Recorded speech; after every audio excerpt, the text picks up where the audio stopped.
C'est moi qui te remercie, Delphine, d'ouvrir ce dialogue avec les hellénistes qui sont des fois un peu dans leur tour d'ivoire à l'université. Et donc, quand tu m'as proposé de travailler sur ce thème de la décision, j'ai mis la déesse Tuké. Alors, c'est une déesse compliquée, la déesse Tuké.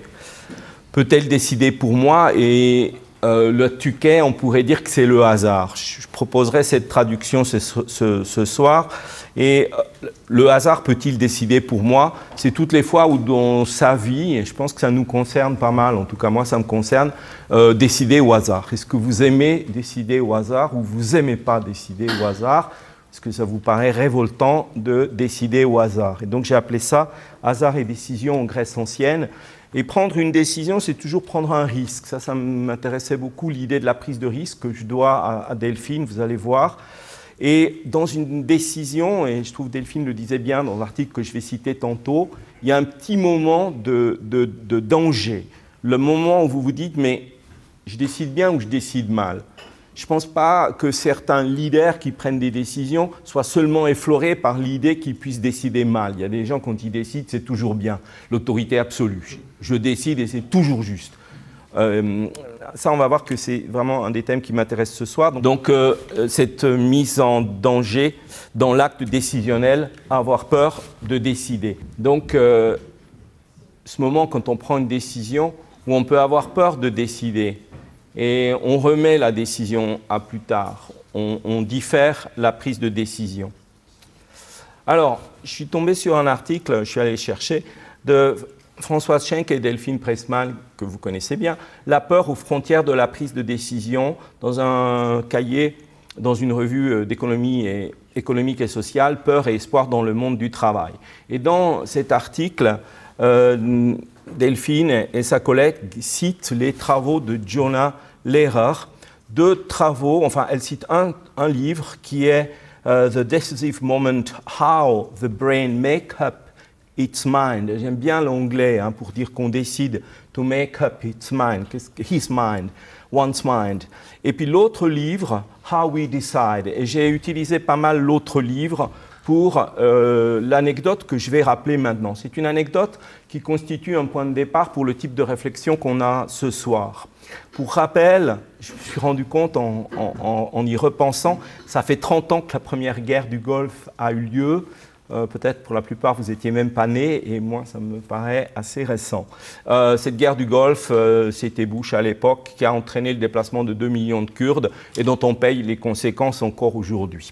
Alors, le 24 février 1991, dans le Golfe Persique, à la hauteur de la ville de Koweït, un peu en dessous, il y avait un port et des opérations navales de la coalition, d'un côté les Britanniques, de l'autre les Américains.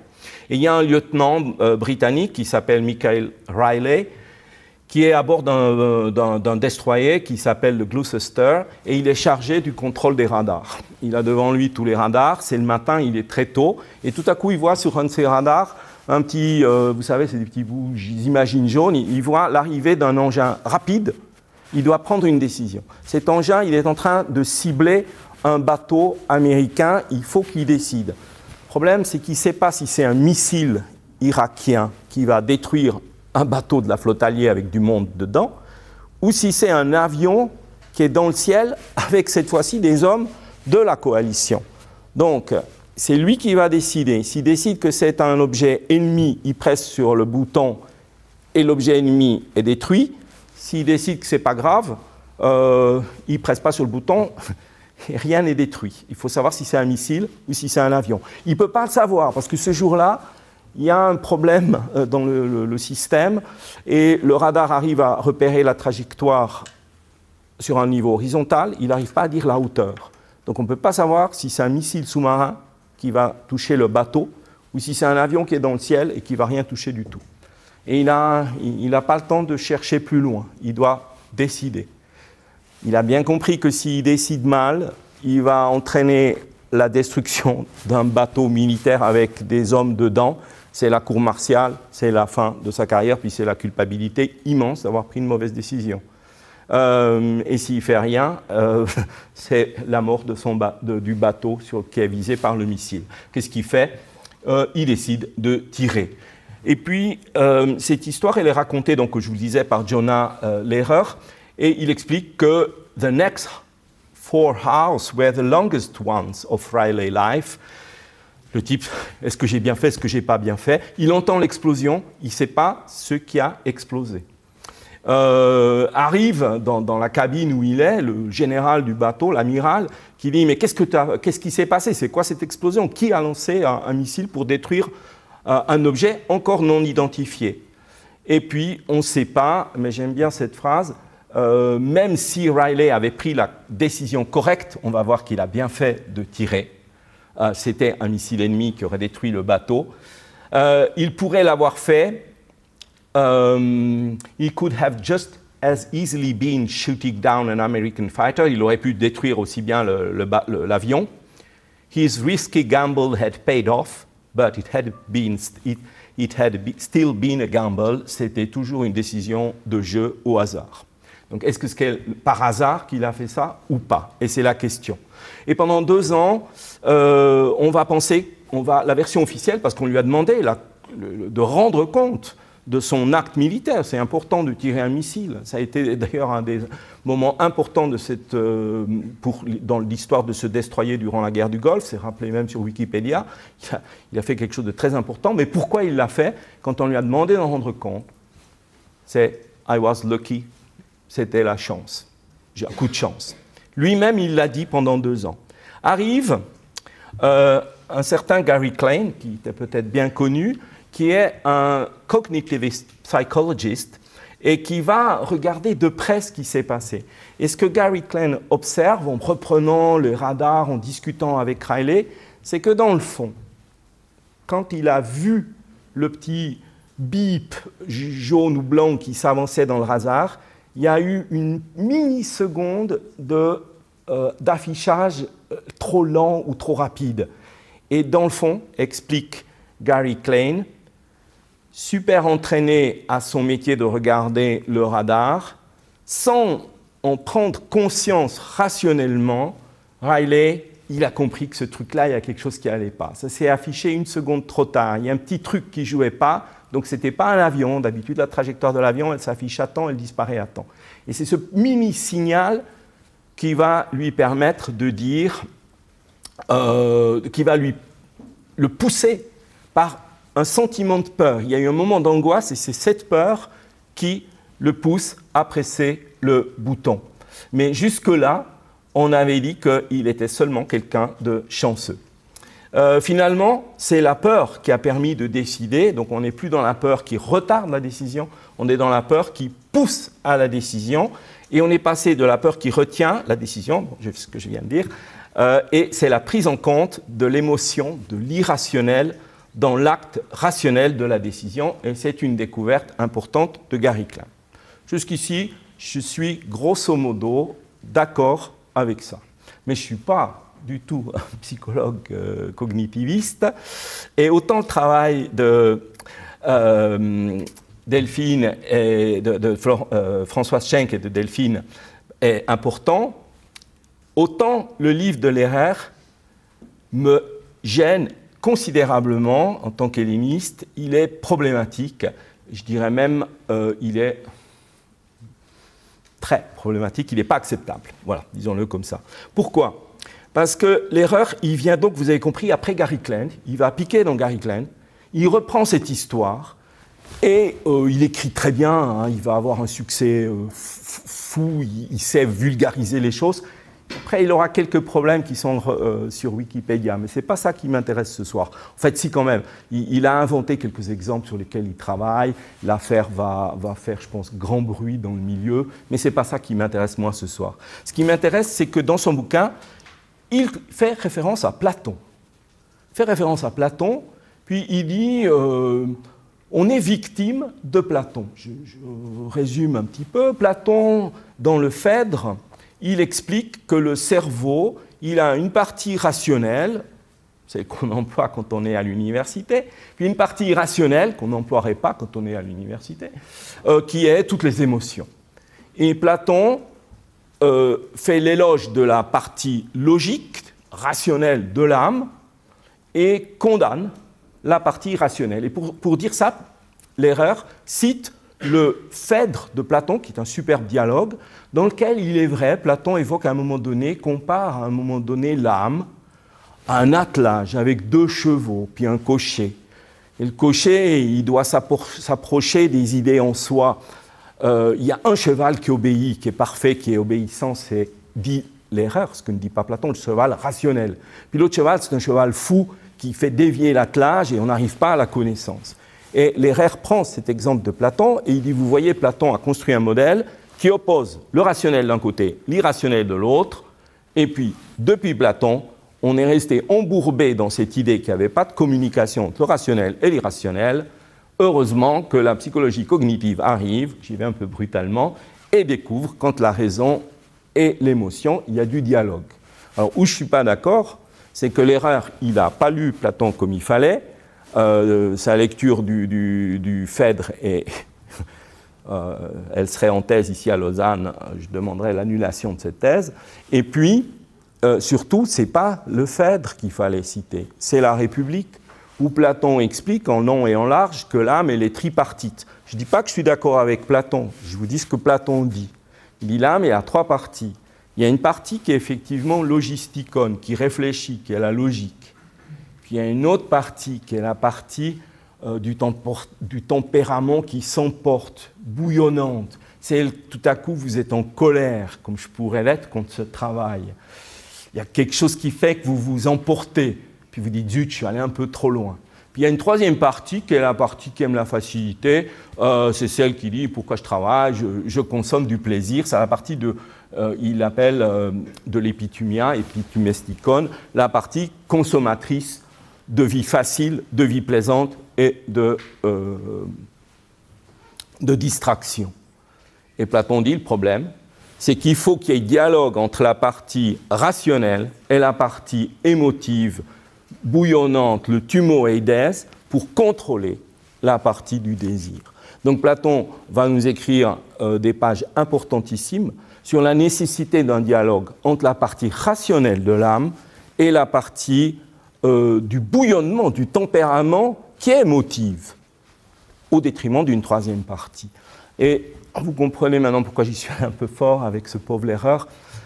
C'est parce que l'erreur, d'un côté, qu'est-ce qu'il fait? Il dit, Platon, il s'est trompé, du coup, on ne va plus dialoguer avec les hellénistes. Les hellénistes, ils n'ont rien à dire, ils s'occupent de ces penseurs anciens. D'accord, c'est du mythe, c'est divertissant, ça nous donne un état de la pensée, mais qui est tellement dépassé par ce qui se fait aujourd'hui avec les machines, les computers.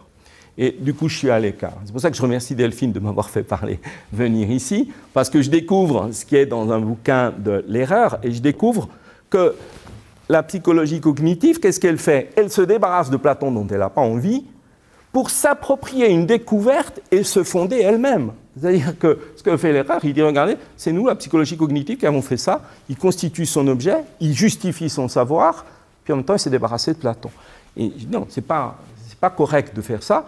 Reconnaissez que d'autres ont dit les problèmes avant et établissons le dialogue dont j'ai besoin pour voir ce qui se fait aujourd'hui qui me permet de dépasser mon Platon. Mais en revanche, je demanderai à l'erreur de reconnaître tout ce qu'il n'a pas voulu reconnaître dans Platon et finalement, qu'est-ce qu'il y avait dans Platon qu'il n'y a pas chez lui? Parce que je me demande si Platon ne dit pas finalement de façon plus intéressante. Donc je voulais ce soir montrer le danger de livres qui nous mettent chacun dans un camp et c'est fini. Et l'histoire de la relation entre partie rationnelle et partie irrationnelle, les hellénistes le savent pour avoir planché là-dessus, elle remonte même avant Platon, mais il y a un grand chapitre dans Platon. Donc je voulais renouer le lien et en même temps montrer, continuer un petit peu. Alors, justement, il y a autre chose qui me frappe Alors ça, c'était le côté Platon qui était maltraité. Il y a autre chose qui me frappe dans le livre de l'erreur, et ça, il l'explique bien, et peut-être dans la première réaction de Gary Klein, c'est comment, mais on comprend bien, un soldat anglais de la Royal Navy, il ne peut pas se tromper. On ne peut pas dire qu'il a lancé un missile juste parce qu'il était content. Il faut construire une idéologie et montrer que le soldat, il est entraîné, surentraîné, et qu'il a des instincts parfaits et il vise juste. Et du coup, on a mis complètement à l'écart la question du hasard. Or, je me suis posé la question, est-ce que le hasard n'intervient pas? Et je suis parti de cette image-là, de la balle de tennis qui me travaille depuis un moment. Je vous dirai pourquoi. Et je me demande si quelqu'un comme, on va prendre Roger Federer, quand il joue au tennis, lui aussi il ne réfléchit pas trop. Il réagit aux balles qui arrivent, et ces balles, c'est comme des radars, et, enfin, il les perçoit comme un radar. Puis, il a un instinct et un entraînement et un talent qui fait qu'il va se mettre dans une position qu'un autre athlète n'aurait pas prise, mais c'était la bonne position pour envoyer la balle et faire un coup gagnant. Donc ce cas Federer, c'est un surentraînement, une habitude de connecter non seulement son émotion, sa raison, mais toutes les parties de son corps sont habituées à dialoguer entre elles. Et c'est ça qui fait un champion, et on retrouve ça dans énormément de domaines. Il n'empêche que Federer, il dépend du hasard. Il peut y avoir un jour où ça ne se passe pas bien. Et donc la balle, elle peut taper le filet, et Federer ou Nadal ou n'importe qui, c'est ce petit moment qui va lui échapper. Et ça, c'est intéressant, et tous les sportifs le savent. C'est aussi pour ça qu'on fait du sport. C'est pour le plaisir de ce suspense du hasard. Et je me posais la question à propos du Riley, de ce pilote, de ce contrôleur des radars du Gloucester ce matin-là en février dans le golfe Persique, qui a une décision importantissime à prendre.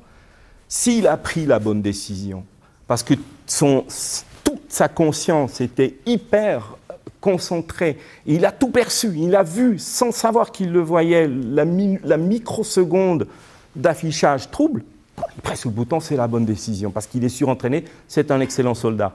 Mais imaginons que le matin, en montant la petite échelle, le gars qui avait nettoyé l'échelle, il a mal fait son boulot, il a laissé traîner quelque chose, et Riley glisse, il se fait mal à la cheville, et toute la matinée, il va être déconcentré parce qu'il a mal à la cheville. Ça vous est arrivé de rater un examen parce qu'il y a quelque chose qui vous a déconcentré, ou de rater une épreuve. Admettons en revanche qu'il y a quelqu'un qui est passé avec un café, et il a proposé à Riley du café, l'autre a bu son café, et c'est ce café qui l'a mis en bonne condition. Il y a le hasard quelque part.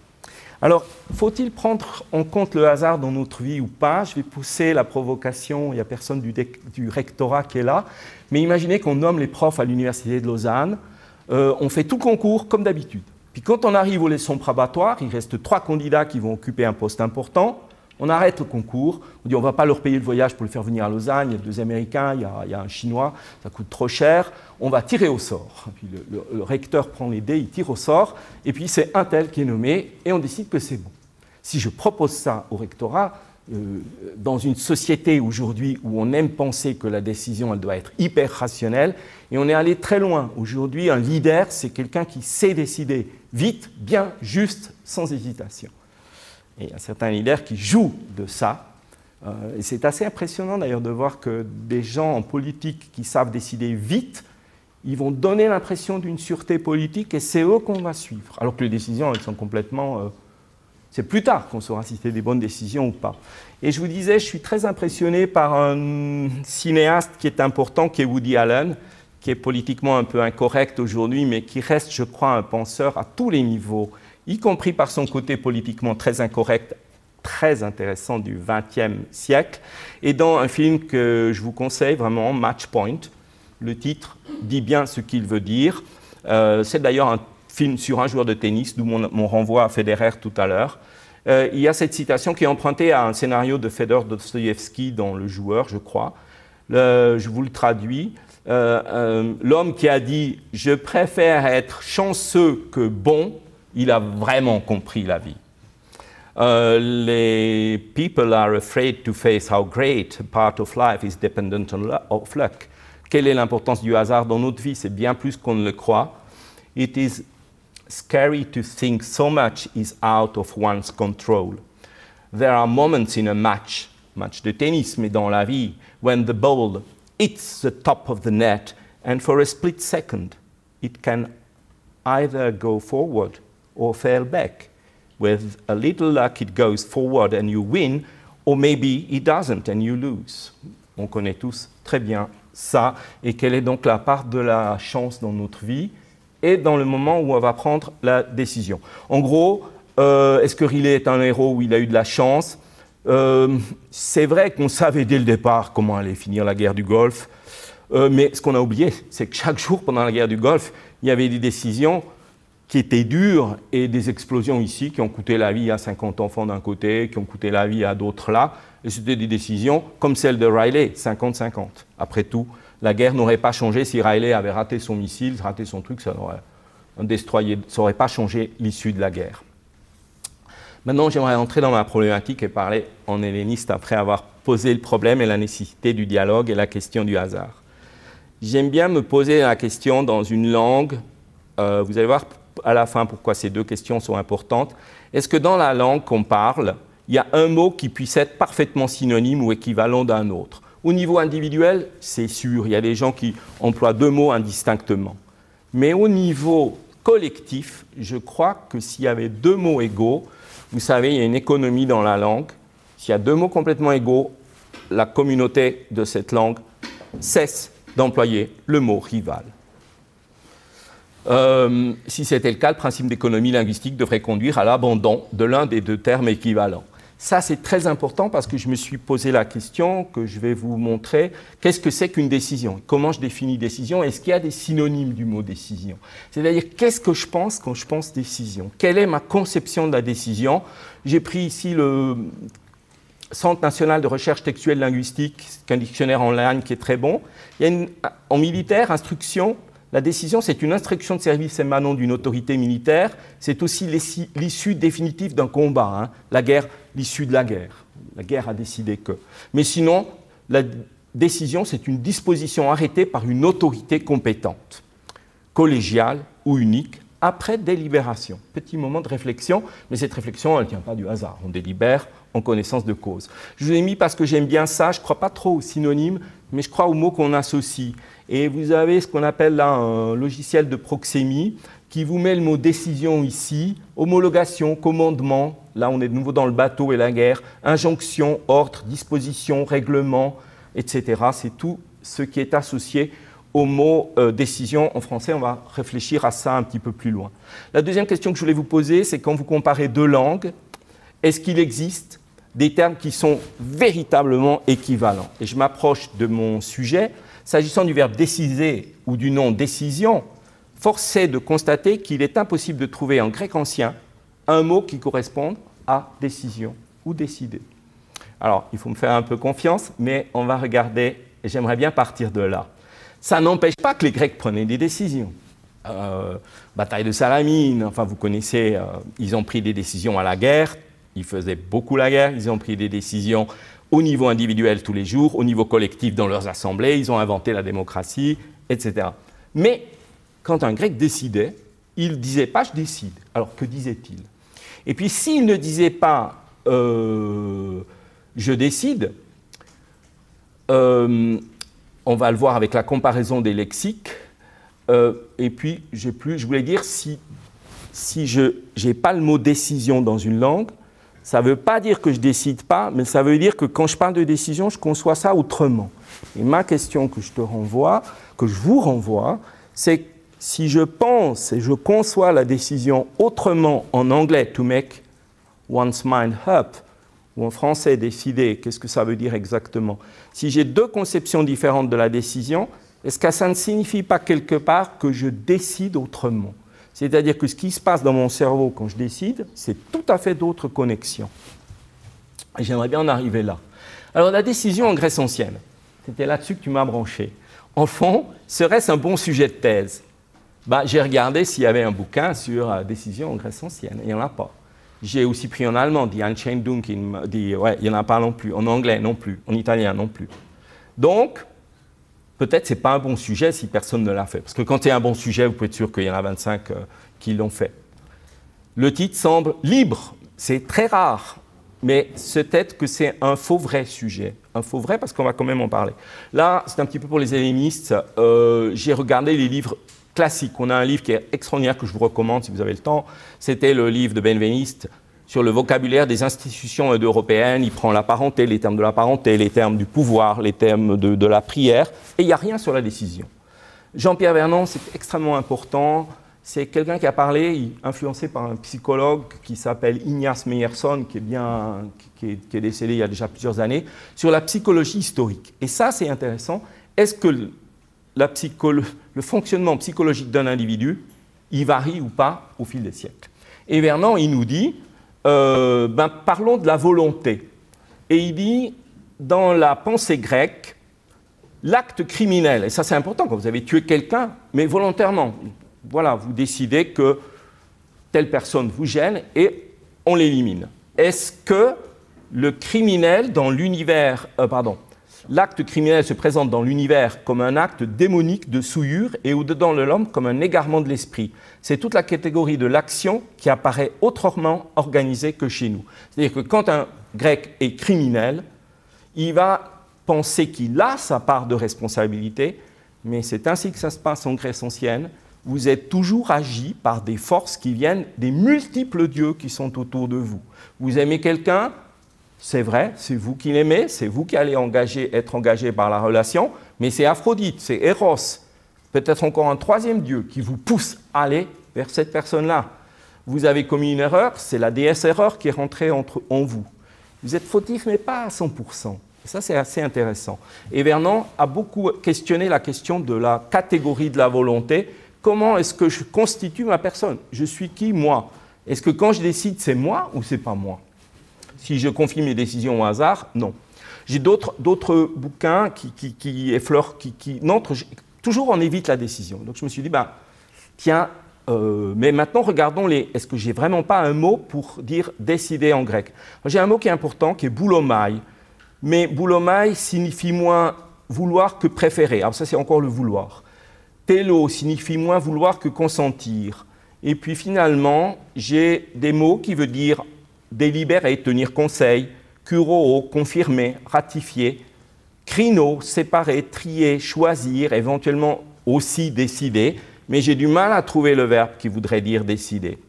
Et peut-être que parce que j'ai du mal à le trouver, parce que le grec ancien formule dans le droit et dans la vie courante, l'idée de décider tout à fait autrement que nous le faisons.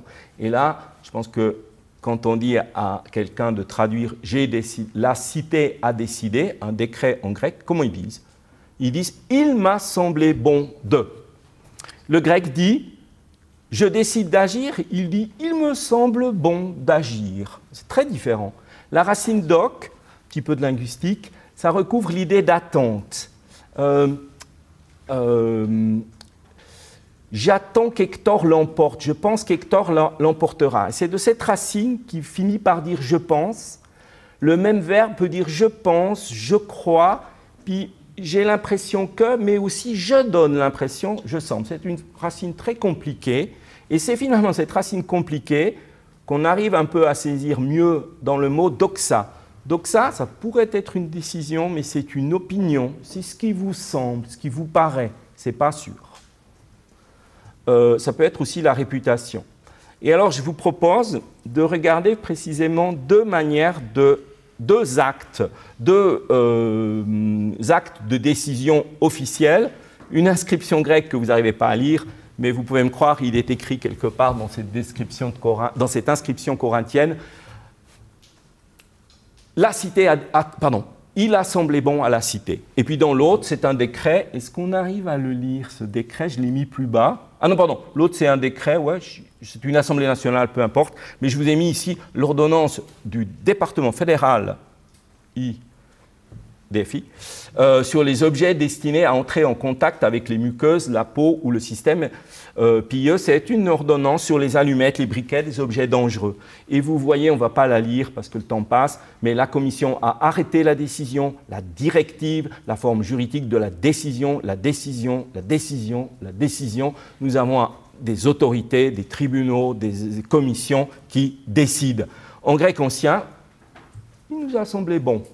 J'ai pris ici, pour vous montrer cet écart, un texte d'Aristophane, mais j'aurais pu en prendre 1000 autres. Aristophane, c'est cette pièce de théâtre dans laquelle on imagine que les femmes ont pris le pouvoir. Et les femmes vont imiter le pouvoir des hommes, elles créent leur assemblée, leur tribunal, etc. Et elles disent, il a semblé bon au conseil des femmes. Mais tous les traducteurs de ce passage d'Aristophane disent, le conseil des femmes arrête. Le conseil des femmes a décrété, en anglais, This is the decree passed by the Senate of Women. Donc là où les Grecs parlent de quelque chose qui m'a semblé juste ou bon, nous pensons une décision. Et j'aimerais inscrire ma réflexion pour comprendre l'écart entre ces deux formulations. Il me semble bon et je décide. Quand je décide, je disais tout à l'heure, j'agis avec autorité, je montre une certitude, je ne tremble pas, je n'hésite pas. Hein. C'est ce qu'on nous demande si on devient leader politique. On est obligé, vous connaissez les modèles. En Grèce ancien, en revanche, j'introduis une impression de relativité. Il m'a semblé bon, mais dans le fond, il pourrait peut-être s'avérer que je me trompe. J'ai pris la décision de presser sur le bouton pour envoyer le missile, mais voilà, c'est ce qui me semblait juste sur le moment. J'introduis l'idée qu'il y a peut-être eu un petit coup de chance dans ma décision. Et je vais tout de suite vous apporter une confirmation de cela. 2 articles ici que vous retrouverez dans ma bibliographie, celui de Guido Risi et les travaux de Paul Demont. Je ne sais pas si quelqu'un a écouté les conférences de Paul Demont quand il est venu à l'université ici, qui a beaucoup travaillé, qui a beaucoup travaillé sur le fait que les Grecs anciens, si je leur avais dit on va nommer les professeurs de l'université par tirage au sort, ils m'auraient dit quelle bonne idée. Ce qui ici n'est pas le cas. Et je vous donnerai quelques exemples tout à l'heure, ou je vous le donne tout de suite. Aristote, dans sa Constitution d'Athènes, rappelle que le développement progressif il parle dans cette Constitution d'Athènes du développement progressif du pouvoir du peuple, et il rappelle que c'est jusqu'à 800 magistrats par année qui sont tirés au sort. Les boulots sont tirés au sort, les trésoriers sont tirés au sort, etc. Il en nomme 800, Demont a refait le calcul, donc vous voyez que c'est intéressant. Et c'est tout différent de ce qui se passe chez nous, le tirage au sort dans la vie politique grecque, c'est quelque chose de très courant. Et puis ça remonte aux aspects mythologiques du tirage au sort, et c'est ce que je vais vous raconter maintenant. Il y avait une fois dans un conflit entre le roi de Norvège et le roi de Suède à propos de qui posséderait, Norvège ou Suède, la ville à la frontière. Ça remonte à la saga de Saint Olaf de Snorri Sturluson. Et les 2 rois, très intelligemment, disent on ne va pas se faire la guerre, on va jouer ça au dé. Le roi de Norvège commence, tire les dés, 2 dés, 2, 6. Le roi de Norvège, il exulte. Il dit c'est bon, on va arrêter la partie. Et le roi de Suède dit non, laisse-moi, je peux aussi tirer 2, 6. Le roi de Suède tire les 2 dés, 2, 6. Match nul. Bon, on va le refaire une fois, mais on n'ira pas plus loin. C'est impossible qu'on tire 4 fois 2, 6. Le roi de Norvège retire, c'est son tour, 2-6. Cette fois-ci, il est très content. Le roi de Suède retire les 2 dés, et c'est bien sûr lui qui va gagner. Que se passe-t-il? Le premier dé tombe sur 6, le deuxième dé se casse en 2, et les 2 faces des dés, c'est vrai avec tous les dés, donnent toujours le chiffre 7. Ça ne tombe pas sur les parties cassées intérieures, mais sur les parties cassées extérieures. Donc les 2 chiffres s'avèrent. C'est comme s'il avait lancé 3 dés, 6, 4 et 3. C'est lui qui a gagné. Les 2 rois sont d'accord. Qu'est-ce qui s'est passé? C'est impossible d'avoir ça dans une partie. C'est les dieux derrière les dés qui ont décidé. Et voilà, on arrive à le tirage au sort qui n'est pas purement gratuit. Qui, dans le fond, avec une dimension d'ordalie, on a demandé au tirage au sort de faire parler les présences divines qui sont là autour de nous et que les Grecs n'arrêtent pas de sentir. On pourrait parler, et le christianisme le fera, Demont a beaucoup travaillé là-dessus, sur, dans le fond, je laisse Dieu décider pour moi. Sauf que les Grecs, ils n'ont pas un Dieu qui est la providence, la pronoia, et qui est assez facile à suivre. Parce que quand j'ai qu'un Dieu, je me dis, mal passé pour moi, Dieu ne voulait pas que je fasse ça. C'est bien passé pour moi, Dieu était avec moi. Que Dieu le veuille, Dieu avec nous. Et puis, bon, quand il y en a Dieu un, ça va. Mais quand vous en avez dans le polythéisme, d'innombrables, ce qui vous arrive, c'est toujours la présence des dieux, mais vous-même, vous avez l'impression d'être un peu le jouet de 15 divinités qui vous ont manipulé différemment. Dans l'Iliade, Héra voudrait que Athéna voudrait qu'Achille, je vais changer parce que c'est tellement compliqué, mais Athéna défend Achille, Héra défend aussi Achille, tandis qu'Apollon défend Hector. Donc ils ont chacun leur dieu. Et les dieux agissent, pénètrent les hommes. Athéna va remplir de fougue tel guerrier. Elle va même le pousser à attaquer Aphrodite, qui est sur le champ de bataille. Les dieux sont là. Les hommes doivent tenir compte de cette présence des dieux en eux, comme dans le tirage au sort. Et on pourrait continuer sur ces dieux qui sont là, mais ils sont tellement nombreux que c'est difficile de décrypter. Ça va être très important pour la suite. Beaucoup plus compliqué pour un grec ancien de savoir ce que veulent les dieux que pour le christianisme ou une religion monothéiste. Alors bon, c'est simplement pour vous dire, le tirage au sort était une coutume des plus répandues chez les Grecs de tous les temps. Ils le pratiquaient vraiment partout. C'est le d'Arambert et Saglio qui est un vieux dictionnaire, c'est pratique, il est cité par Demont, mais les formulations sont un petit peu vieillottes. Mais vous voyez, on s'en remettait on marquait son nom sur un caillou, on fixait sa personnalité sur un osselet, et puis on jouait aux osselets, on jouait aux dés, et on décidait que les dés faisaient parler les dieux. Dans l'Iliade, vous en avez de multiples exemples, il y en a un qui est très beau, au chant 7. Hector veut régler la bataille par un duel. Mais on ne sait pas qui va affronter Hector. Il y a plusieurs champions possibles. Et tout le monde a envie d'affronter Hector. C'est le duel. Tout le monde a envie d'être le rival de Hector. On demande à chacun de mettre un signe. Ils ne savent pas écrire, mais ils savent faire des signes dans un casque. Et puis, on n'a même pas tiré au sort que le petit bout de tesson sur lequel on a inscrit le signe, il saute lui-même. C'est comme si on n'avait pas besoin de mettre la main pour chercher le sort. Il sort lui-même et c'est le nom d'Ajax, en l'occurrence, qui va sortir. Ce n'est pas un coup de chance, c'est la moira, l'ordre des choses qui veut que ça soit comme ça. Et même Zeus, même les dieux, vu que même les dieux dépendent d'un ordre qui est encore supérieur et il faut que les choses soient comme ça. Alors, ça, c'est ce que je vous disais tout à l'heure, l'importance de la désignation au sort, mais qui fait parler les dieux dans la vie politique athénienne. Il y a un débat pour savoir si vraiment ils ont toujours cru que c'était les dieux qui parlaient. À un moment donné, ils vont penser que ce n'est peut-être pas toujours la dimension religieuse qui justifie le tirage au sort, et ils vont trouver, au niveau Platon et Aristote, chacun, vont trouver que dans le tirage au sort, il y a quelque chose qui justifie ces pratiques par elles-mêmes. Par exemple, si vous tirez au sort les professeurs de l'université, il en reste 2, vous tirez au sort, vous évitez toutes les possibles copinages, les influences de copinage. Ça rétablit des formes d'égalité. Il y a quelque chose de strictement égalitaire dans le tirage au sort. Et ce n'est pas pour rien aujourd'hui que beaucoup de réformateurs politiques réfléchissent à ce que pourrait montrer le tirage au sort. Je vous donne un dernier exemple qui est intéressant pour les spectacles tragiques. 3 poètes tragiques s'affrontent et on va voter quel est le meilleur. On va faire un premier tirage au sort.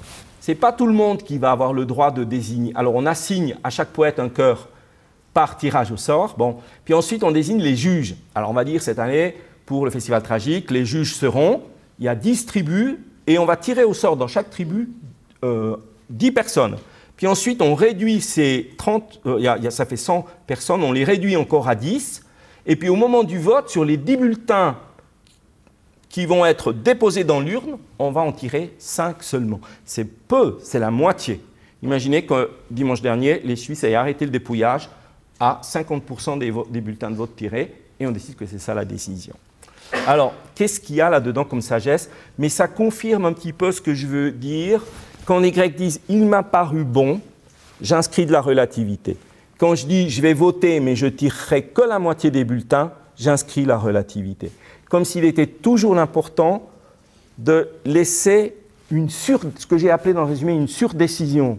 C'est-à-dire, moi je décide, mais il y a aussi quelque chose d'autre qui doit dépasser mon instance et mon pouvoir décisionnel. Est-ce que c'est important d'intégrer ça ou pas? Et qu'est-ce que ça peut changer dans ma vie si je l'accepte ou pas? On verra tout à l'heure. Je pense que ça... mais une des raisons pour lesquelles les Grecs le faisaient, c'est que c'était une manière de faire parler les dieux, ou en tout cas l'intelligence divine. Et ce que j'aimerais vous montrer maintenant, c'est quelqu'un qui va remettre cette conception grecque du hasard en cause. Je n'ai pas encore prononcé le mot hasard. Hein. Quand j'ai dit tirage au sort, j'ai dit expression divine, voire une logique dans le tirage au sort qui justifie une procédure qui serait plus égalitaire que d'autres.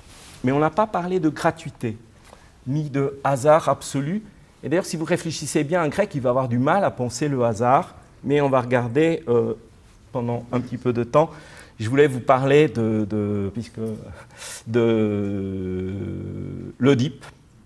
Non pas, alors là vous avez un tableau de Bacon et un vase grec, avec Édipe dans les deux cas, et la question plus fondamentale de l'importance de la décision en Grèce ancienne. Et pour réfléchir à cette décision, je garde toujours ma part du hasard parce que j'ai vu qu'en Grèce ancienne la décision était relative, j'ai pris Édipe.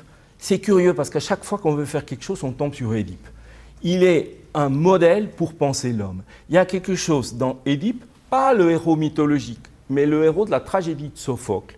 Cette tragédie est quelque part si parfaite dans son jeu de thèse et d'antithèse et de retournement qu'à chaque fois qu'on veut démontrer quelque chose, on passe par Édipe. Et Édipe, il a un succès fou. Pour Aristote, c'est le héros emblématique de la tragédie. Il n'y a pas plus belle tragédie que l'Édipe, de l'Édipe à Sophocle. C'est Sophocle que je suis en train de louer.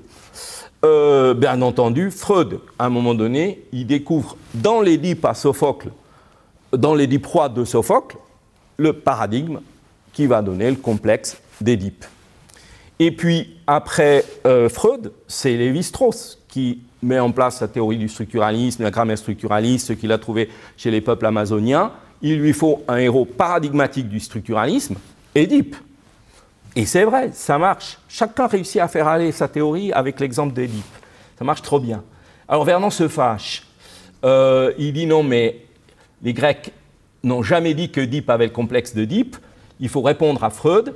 Et pour Vernon, Œdipe, c'est un héros non complexé, mais qui lui permet de construire ce que je vous disais tout à l'heure sur la catégorie d'agent. Ensuite, c'est Foucault qui s'intéresse à Œdipe. Et il dit Œdipe, et ça m'intéresse pas mal, c'est l'homme qui, à un moment donné, sait qu'il va tuer son père, coucher avec sa mère, et il ne veut pas le faire. C'est pour ça qu'il n'a pas le complexe d'Œdipe, parce que le complexe d'Œdipe est cette espèce d'instinct ou de force inconsciente qui nous pousse à désirer et à rivaliser avec chacun des deux parents. Mais Édipe, il n'est pas mu par cet instinct-là ou ces pulsions-là. Il ne veut surtout pas le faire. Et il va prendre toutes les décisions pour ne pas le faire. C'est un homme d'autorité, et Foucault le montre très bien. C'est un homme de pouvoir, c'est un homme de décision. Et le problème, c'est qu'il décide à chaque fois. Est-ce qu'il décide juste ou pas? C'est ce qu'on va voir avec vous. Et donc, il m'a semblé que j'allais partir d'Œdipe. Chaque fois que j'essaye de parler de l'Édipe roi, je me plante parce que j'essaie d'entrer au milieu de l'Édipe roi. Et il faut mieux lire Édipe roi dans sa continuité. Donc on va, en plus avec vous, ça va bien parce que tout le monde n'a pas l'Édipe roi en tête. Donc je vous propose de rentrer dans la tragédie d'Œdipe. On est quelque part au 5e siècle, 430. Et là et on va résumer l'Édipe roi de Sophocle. Et ça commence par la première scène. On voit des enfants devant un palais avec un prêtre. Et ils sont là en prière. On sent que ça va mal. Et effectivement, ça va mal parce que la ville, elle est affligée par une peste. Ça va très mal. Les citoyens meurent, les enfants meurent. Et les enfants sont devant le palais d'Œdipe, en train de prier. Édipe sort de son palais, s'adresse « Enfants, jeunes lignée de notre vieux Cadmos, que faites-vous là, à genoux, pieusement parés de rameaux suppliants ?» En fait, il le fait. Ce qui est intéressant ici dans cette première ligne, c'est qu'il s'adresse aux enfants et il les rattache au vieux roi de Thèbes, Cadmos. Il construit le temps des générations. Il y a aussi un vieux prêtre. Et ça va être tout le problème d'Édipe de comprendre que l'homme est inscrit dans le temps des générations. Ça va être très important. On va le retrouver tout de suite. Et quelques lignes plus bas, 8, il explique « Je viens, moi, vers vous, mes enfants, moi, Édipe, au nom que nul n'ignore. » Il ne dit pas qu'il sait qui il est, il dit « Tout le monde me connaît. » Édipe, c'est un nom que tout le monde connaît. Et pourquoi tout le monde connaît Édipe? Parce que ça fait quelques temps, pas très longtemps d'ailleurs. Il est arrivé à Thèbes comme un étranger. Et c'est intéressant parce qu'il ne fait pas partie, lui, de cette lignée qui part de Cadmos et qui arrive à aujourd'hui. C'est un étranger, ou il croit qu'il est étranger. Quand il est arrivé à Thèbes, il y avait une femme oiseau lion devant Thèbes qui pose des questions. Et c'était un fléau pour la ville, parce que cette oiseau, femme lion, la sphinge, pose des questions, et si on ne sait pas répondre à ces énigmes, ces questions énigmatiques, on disparaît, on est annihilé. Et les Thébains souffrent de ça, ils cherchaient un remède à ça. Ils avaient dû renvoyer le roi chercher remède, puis ce roi n'est jamais revenu. Et Oedipe arrive. Quel est l'homme qui a quel est l'animal qui a 4 pattes le matin, 2 pattes à midi, 3 pattes le soir? Oedipe, très sûr de lui, l'homme. C'est celui qui connaît l'homme. De nouveau, c'est une question générationnelle. 4 pattes, 2 pattes, 3 pattes, c'est les 3 âges de la vie. Il a l'impression de maîtriser ça très bien. Je vous donne d'emblée la fin de l'histoire. Oedipe, c'est celui qui a couché avec sa mère et tué son père, mais en couchant avec sa mère, il va avoir des enfants qui ne seront pas ses enfants, mais ses frères, et il aura eu avec sa mère la relation que son père avait avec sa mère. Il sera donc à la fois presque père de lui-même, quoi. Il est frère de ses enfants, et vous voyez qu'il est en lui-même cette personne qui est à la fois père, fils et grand-père.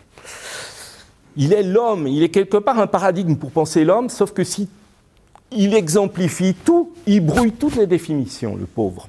Mais bon, le voilà donc qui arrive. Moi, Oedipe, que nul n'ignore, mais personne ne sait d'où il vient. Et encore, lui le sait, mais on verra que c'est tout faux. Et donc, le prêtre lui dit, ben écoute, Oedipe, ce qu'on te demande, c'est de redresser cette ville, parce qu'on est en train de mourir avec la peste, les uns après les autres. Et Oedipe dit, bon ben, rassurez-vous, j'ai décidé ce qu'il fallait. J'ai envoyé à Delphes. Delphes, c'est l'oracle d'Apollon. J'ai envoyé à Delphes Créon, qui est le frère de Jocaste. Il est allé chercher, il est allé consulter Dieu Apollon pour qu'on sache ce qui se passe. Apollon, c'est intéressant, c'est justement un dieu qui vérifie que la relation père-fils fonctionne bien. Ce que je ne vous ai peut-être pas dit assez clairement, c'est qu'en arrivant à Thèbes, Oedipe a rencontré la femme oiseau-lion, il a résolu l'énigme. Les Thébains, tout heureux, ont dit, ben voilà, notre problème est résolu, et on te donne la royauté.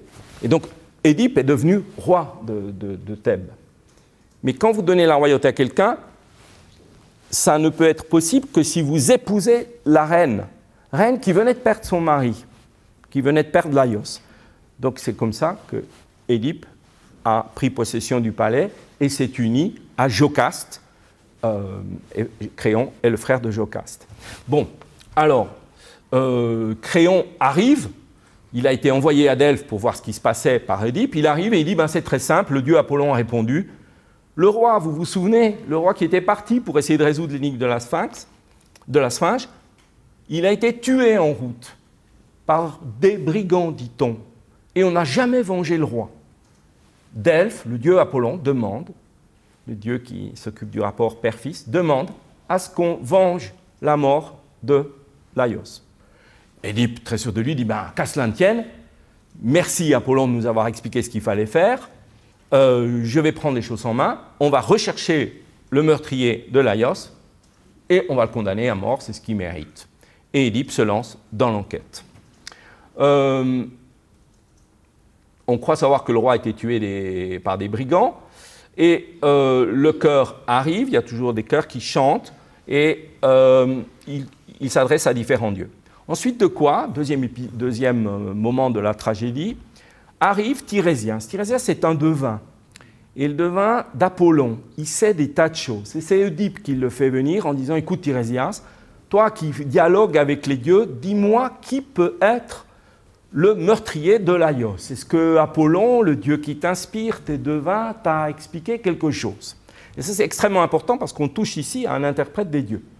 Et Tirésias dit, oui, mais je n'ai pas envie de parler. Oedipe, comment tu ne veux pas parler? Tu dois parler, je te l'ordonne, je suis le roi. Tirésias, si je parle, je vais dire quelque chose qui ne te plaît pas. Parle. Bah, c'est toi qui as tué Laios, l'homme que tu cherches, c'est toi. Je dis que c'est toi, le meurtrier recherché, 364.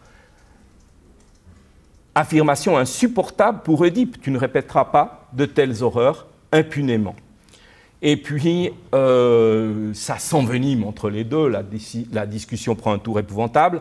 Tirésias, tu dis que je suis sot parce que Oedipe dit « mais tu sais rien, tu prétends être inspiré par les dieux, mais tu dis n'importe quoi ». Et l'autre dit « c'est pas ce que tes parents disaient.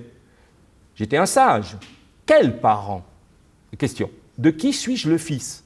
Et l'autre lui dit « ce jour, et en fait c'est le hasard, enfin c'est compliqué ça, te fera naître et mourir à la fois. Tu ne parles qu'en énigmes. » Ben quoi, c'est toi qui sais résoudre les énigmes, tu devrais comprendre ce que je dis. De toute façon, je l'ai dit clairement, c'est toi qui as tué Laios. On est au tiers du drame, l'auditeur a compris que c'est Oedipe le coupable, mais évidemment Oedipe ne l'a pas compris, Tirésias le sait, les spectateurs le savent, et les autres personnages de la pièce, ils n'ont pas encore compris tous. Chant du chœur, et le chœur fait l'apologie d'Apollon et de Zeus, qui instruit les destins, mais le chœur, il est un petit peu ébranlé, parce qu'il vient d'apprendre que le roi, c'est Oedipe qui a résolu l'énigme, qui est fameux, c'est lui qui a détruit cette sphinx qui empestait la ville, enfin qui affligeait la ville. Donc on respecte cet Oedipe, et maintenant on apprend que c'est lui qui aurait tué le roi, le vieux roi qui était parti justement à Delphes pour savoir qu'est-ce qu'il devait faire. C'est pas possible, se dit-on. Mais alors si c'est pas possible, c'est que le devin dit des bêtises, et ça non plus c'est pas possible. Donc le cœur il est mal à l'aise, mais il dit peut-être que les devins disent des bêtises.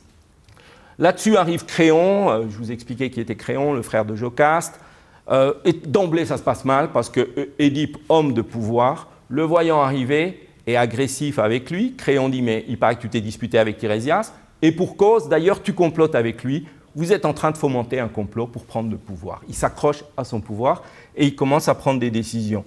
Ils sont dans une guerre de mots, et Jocaste arrive, elle essaye de les réconcilier, elle n'y arrive pas, Créon s'en va, Oedipe est furieux, et Jocaste essaye de dire à Oedipe, mais pourquoi, qu'est-ce qui se passe? Et Oedipe, il est quand même ébranlé, il dit, je ne sais pas, le devin dit que c'est moi qui ai tué Laios. Après tout, c'est vrai, j'ai tué un homme il y a quelque temps, est-ce que ce serait Laios? Et puis, Jocaste, elle prend une mauvaise voie, elle veut le rassurer, et elle va avoir des mots qui font de plus en plus peur. Elle lui dit, mais tu sais, les prophètes, les devins, ils disent n'importe quoi. Figure-toi que j'ai eu un fils avec Laios, et on prétendait que ce fils allait tuer son père et coucher avec moi.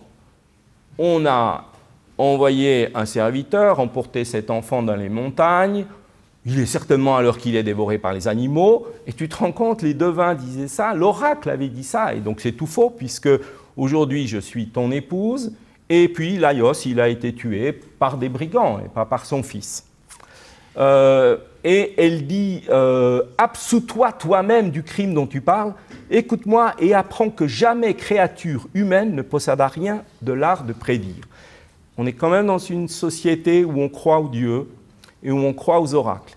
Et Jocaste dit, ça ne tient pas debout. Personne ne peut savoir ce que les dieux veulent. C'est le début d'un grand travail qu'elle fait, et plus elle explique à Oedipe que ça ne doit pas tenir debout, plus Oedipe commence à avoir des soucis, parce qu'il dit, mais alors qu'est-ce que tu sais? Laios, il était comment? Ben, il était comme ça. Ah ben l'homme que j'ai tué, il était comme ça. C'est où que ça s'est passé? À un carrefour. L'homme que j'ai tué, c'était un carrefour. Laios, il était avec qui? Avec 4 serviteurs et un héros. L'homme que j'ai tué était avec 4 serviteurs et un héros. Non, les 4 serviteurs, j'en ai tué 3, il en reste un qui est vivant. Oui, il en reste un qui est vivant. Et Jocaste dit pareil pour Laios. Il a été tué par 4 serviteurs, il y en a un. Il a été tué par des brigands qui ont tué 3 serviteurs. Un peu de fatigue là. Et il en restait un. Il faut trouver ce serviteur qui n'a pas été tué pour qu'il témoigne. Donc Oedipe, il commence à être mal à l'aise. L'inquiétude d'Oedipe grandit. Non qu'il ait peur d'avoir tué son père, ça il n'y pense même pas, mais parce qu'il pourrait avoir tué le roi de Thèbes, Laios. Quant à son père, Oedipe va nous expliquer. Oedipe va dire, oui, j'ai tué un homme. Pourquoi? Parce que moi, je viens de Corinthe. Et à Corinthe, mes parents, ils s'appellent Polybe et ma mère, elle s'appelle Mérope. Seulement un jour, il y a quelqu'un qui est venu et qui a dit que j'étais un fils adoptif. Ça m'a dérangé et je suis allé à Delphes poser la question. Et quand je suis arrivé à Delphes, la Pythie m'a regardé, elle n'a pas voulu me répondre. Elle a dit « Être exécrable, va-t'en, toi qui dois tuer ton père et coucher avec ta mère. » Et j'ai tellement peur que j'ai décidé de ne jamais retourner à Corinthe où il y a mon père, Polybe, et ma mère, Mérope. Et je suis venu, puis c'est là que j'ai, à la croisée d'un chemin, il y a un homme qui ne voulait pas me laisser passer, avec 4 serviteurs, etc., un héros, je l'ai tué. Puis après, je suis arrivé à Thèbes, j'ai résolu l'énigme, vous avez fait de moi un roi, et je t'ai épousé, toi, Jocaste. Et puis les Thébains, effectivement, trop contents d'avoir reçu Édipe qui a détruit la Sphinx, ils ont oublié que le roi était parti, qu'il s'était fait tuer, et maintenant on recherche le meurtrier. Donc voilà où on en est. Et puis Édipe dit qu'il faut absolument qu'on retrouve le serviteur qui a réchappé pour qu'on sache ce qui se passe. Est-ce que Jocaste a compris? Pas forcément, mais c'est curieux parce qu'elle commence à avoir des répliques qui sont très intéressantes à observer. Nous sommes à la moitié du drame, 3e chant du chœur, et le chœur se plaint de Jocaste en disant, figurez-vous, il y a des hommes qui ne veulent pas croire à la valeur des prophéties. Arrive à ce moment-là, et les choses vont se précipiter maintenant, Édipe et à cœur qui bat, arrive un messager de Corinthe. Je cherche Édipe parce que j'ai une nouvelle à lui annoncer, une bonne et une mauvaise. La mauvaise, c'est que son père est mort, et la bonne, c'est qu'il devient roi de Corinthe. Jocaste, elle dit, mais la bonne nouvelle ne la dérange pas trop, mais la mauvaise nouvelle la réjouit. Vous dites que Polybe, le père d'Édipe, est mort, mais joie, ça veut dire que quelqu'un d'autre l'a tué, et pas Édipe. Elle appelle Édipe et elle dit, Édipe, viens, ton père est mort. Édipe se réjouit, mon père est mort, c'est donc pas moi qui l'ai tué. Et à ce moment-là, il dit, oui, mais d'accord, c'est donc pas moi qui ai tué mon père, mais peut-être encore que je risque de coucher avec ma mère. Et là, Édipe est inquiet, il n'oublie pas la deuxième partie de l'oracle, coucher avec sa mère, et il dit, j'ai pas envie de coucher avec Mérope, je retournerai jamais à Corinthe. Édipe, comment ne pas craindre de coucher avec sa mère? Et alors, Jocaste répond, et c'est là que je vais en venir, mais que doit craindre l'homme dont le hasard gouverne la vie? Et c'est cette phrase qui est fondamentale pour moi et qui est en Grèce ancienne une phrase scandaleuse que Sophocle met dans la bouche de Jocaste. Qu'est-ce qu'elle est en train de dire? Ne crains rien, ne crains pas de coucher avec ta mère. D'ailleurs, elle va le dire. Hein. Vivre au hasard, comme on peut. Voilà ce qui doit commander. C'est ça. Ne redoute pas de coucher avec ta mère. Beaucoup de mortels.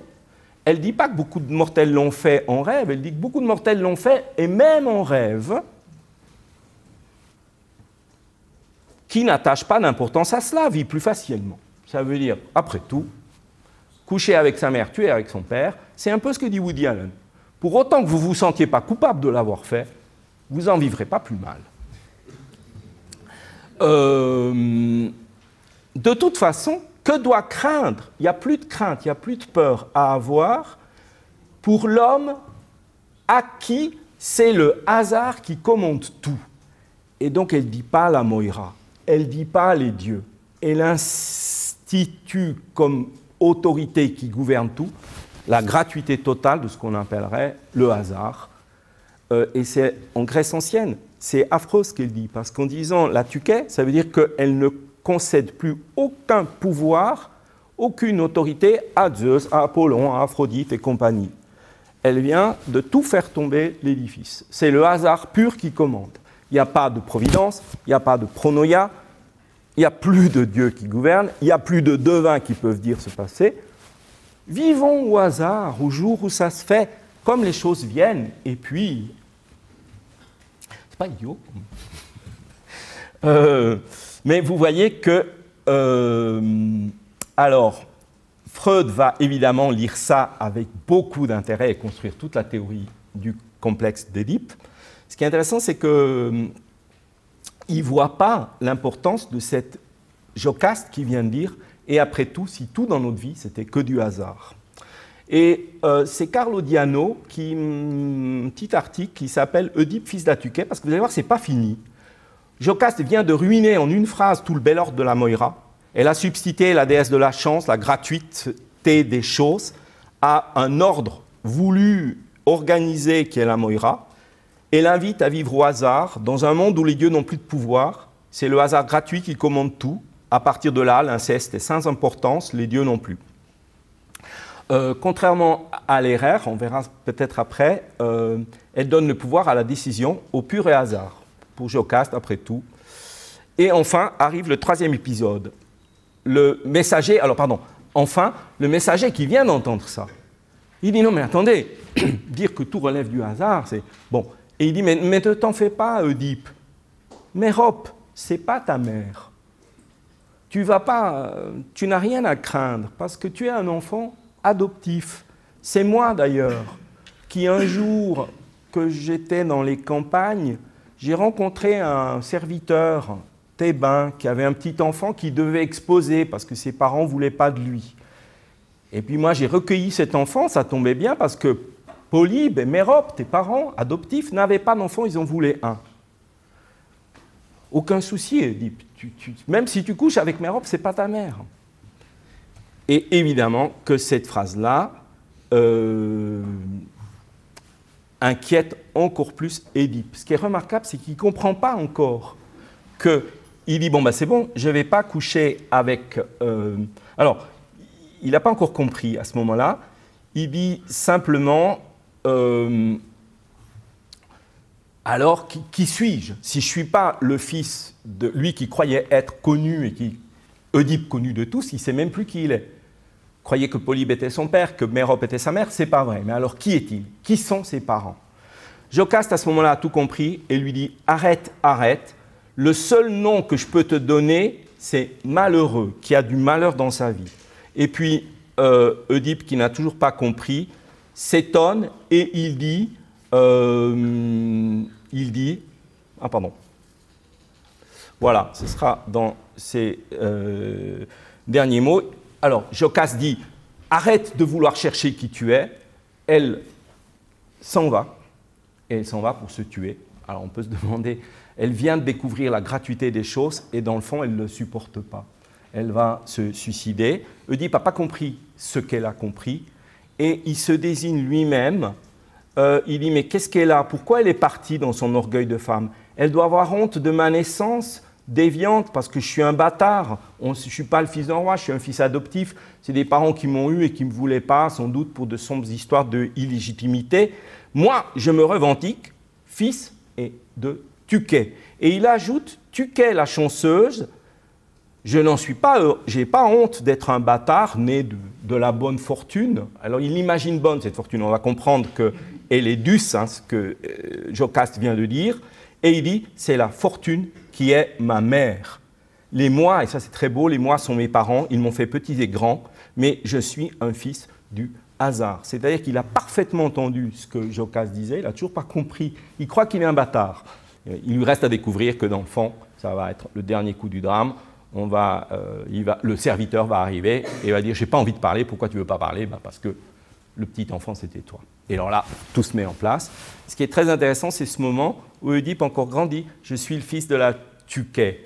Et là aussi, ça met parfaitement en valeur ce que je voulais dire, c'est-à-dire qu'il y a cette angoisse dans le polythéisme grec.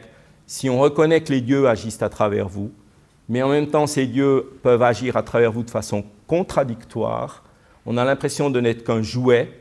Est-ce que par moment, si cet édifice divin ne s'écroule pas, l'homme n'a pas l'impression d'être un pur jouet manipulé et objet d'un hasard gratuit?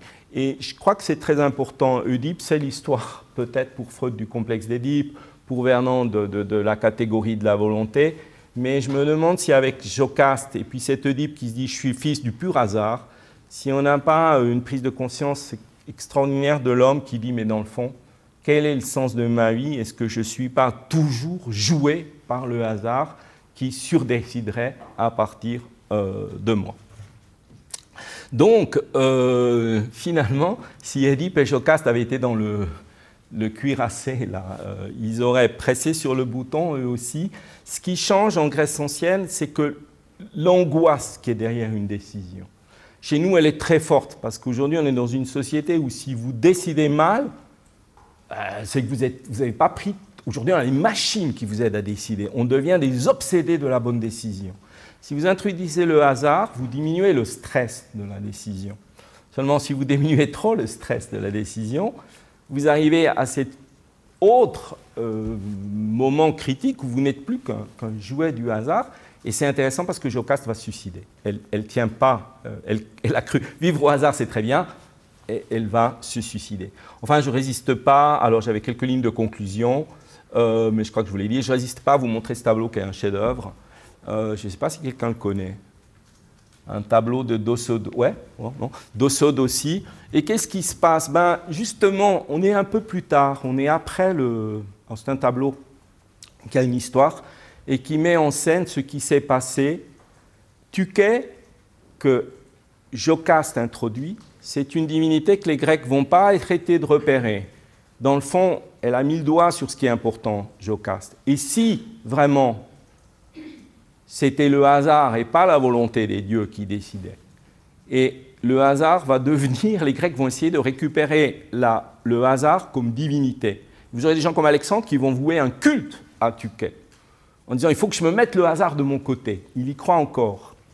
Seulement, plus tard, Tuké va prendre beaucoup d'importance, et Tuké, elle va déranger tous les autres dieux, parce qu'elle est tellement forte, dans le fond, elle détruit la logique du système polythéiste. S'il y a de la gratuité, les dieux n'ont plus de pouvoir. Et c'est ce qui se passe. Alors, il y a une déesse qui enrage, c'est la vertu, qui dit « mais à quoi ça sert d'être vertueux ?» C'est exactement ce que disait la phrase de Dostoïevski citée par Woody Allen. « Je préfère être un homme chanceux qu'un homme vertueux. C'est plus important d'être chanceux que d'avoir de la vertu. » Terrible comme phrase. Eh bien, vertu, elle est fâchée. Et que fait vertu? Elle va se plaindre. Alors, c'est une des versions de ce tableau qui est un chef-d'œuvre. Vertu est fâchée parce que ça ne va pas pour elle. Elle va voir Zeus pour qu'il décide quelque chose. Elle va voir Zeus, mais Hermès lui dit « chut, ne le dérange pas ». Zeus, qui a mis ses instruments de pouvoir et de décision à ses pieds, n'a plus envie de prendre aucune décision dans un monde où c'est Vertu qui se plaint et c'est Tuké qui a pris le pouvoir. Et Zeus, il s'est mis à peindre des papillons. Après tout, si plus rien n'a d'importance, au lieu de se suicider, aller peindre des papillons. Et c'est pas mal. Voilà le pouvoir que va prendre Tuké. Merci.